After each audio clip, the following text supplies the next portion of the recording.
How can campaigns be engaging while also civil? It's a difficult balance our roundtable has looked into. Joining me today are Alana Rocha from the Texas Tribune and Bob Garrett from the Dallas Morning News. Thank you for joining us, both of you. Thanks for having us. So how nasty is this campaign for governor getting on both sides?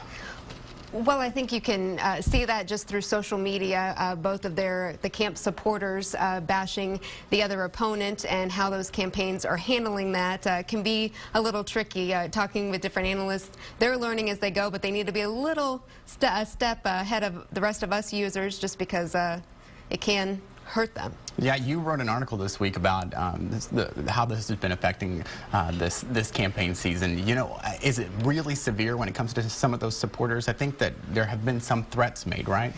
There is one in particular that was made towards Davis, referencing that if she, in the off chance if she did win in November, that there would be a 50 caliber headache waiting for her. And with that comment, Dave Carney, Abbott's chief campaign strategist, said that they removed it from the Facebook page, Abbott's Facebook page, and did alert DPS to it, and DPS wouldn't confirm because of the security nature of it whether they were investigating or not, but we did confirm with the Abbott's campaign at least that they were looking into it. Any indication that this kind of thing... I didn't do it, I want to say that. Well, there you go.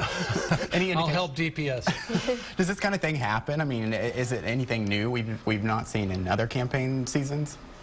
No, I think it's increasingly the anonymity of the internet just emboldens people to do things they wouldn't do face to face. I think that was a point one of your people said in your story. And you know, we all know the campaigns have these bots, these paid young people that just are watching social media all the time and putting out stuff to attack the other candidate. So they are, complicit in this, I think, because they want to stir it up.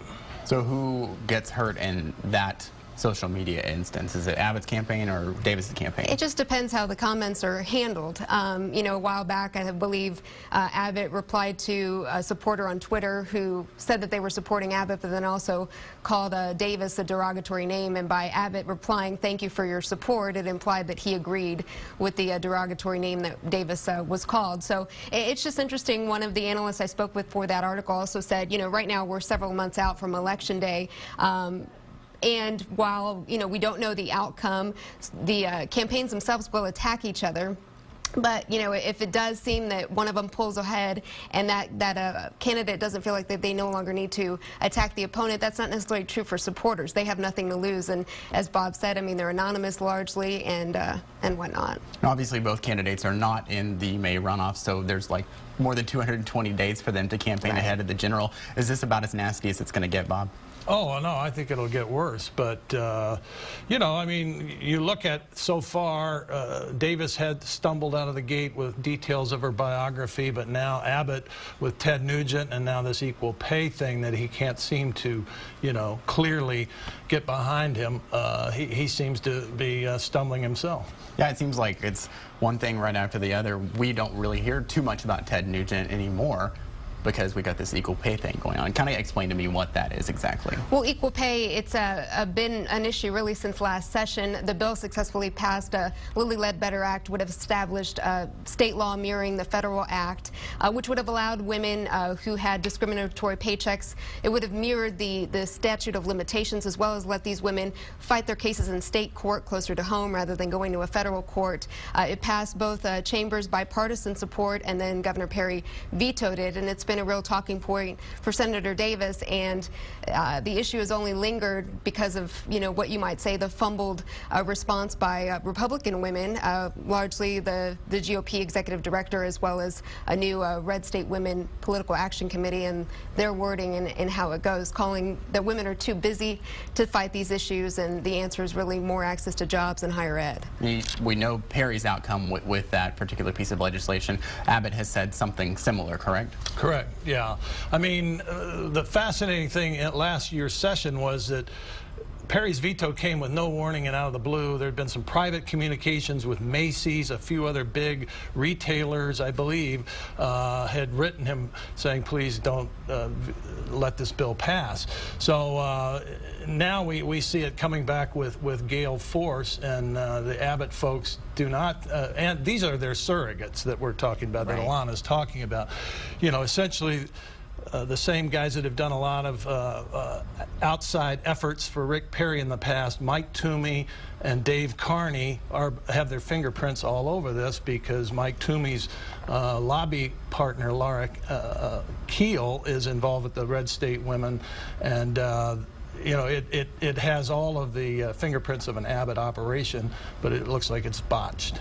So with that easy comparison with the 1 point between Perry and Abbott, do you think that there will be more comparisons between that old, you know, style of everything and what Abbott hopes to accomplish with his campaign? Well, I think Abbott has wanted to be a new brand, right? I mean, it may be a lot of the same conservative policies Rick Perry has been using for, what, is it going to be 14, 12 years, however many years, I lose count. But obviously, Abbott has wanted to be a new, fresh start, and I don't know that you get there using the same guys Rick Perry had. And the fact that, you know, Democrats are really trying to put a focus in Texas right now, is that making this campaign season, you know, even nastier?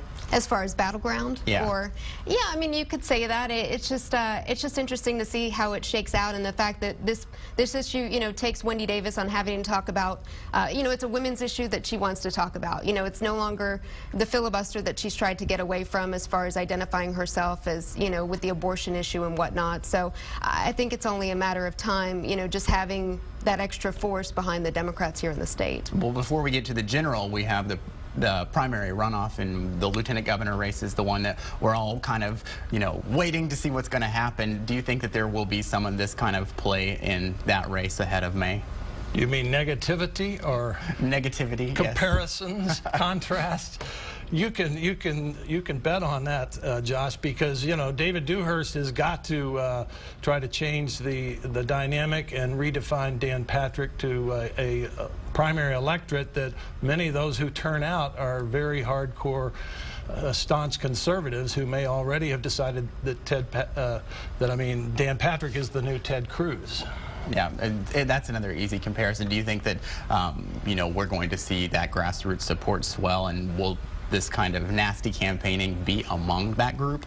For Dan Patrick? Yes. Oh, I think absolutely. And, you know, I mean, just this week alone, you know, there were 3 opportunities for the 2 men to match up, and there'll only be one that happens because Dan Patrick, the first one he declined because the event, even though when he agreed to it, knew it wouldn't be open to the public, and the whole issue of transparency, declined attending that. Another one, he said it was a scheduling conflict, and so the 2 men will only match up one time this week. And Dan Patrick, you know, can maybe get away without having to put himself out there, you know, because of the strong numbers, the amount of people who in the primary said they want somebody other than David Dewhurst.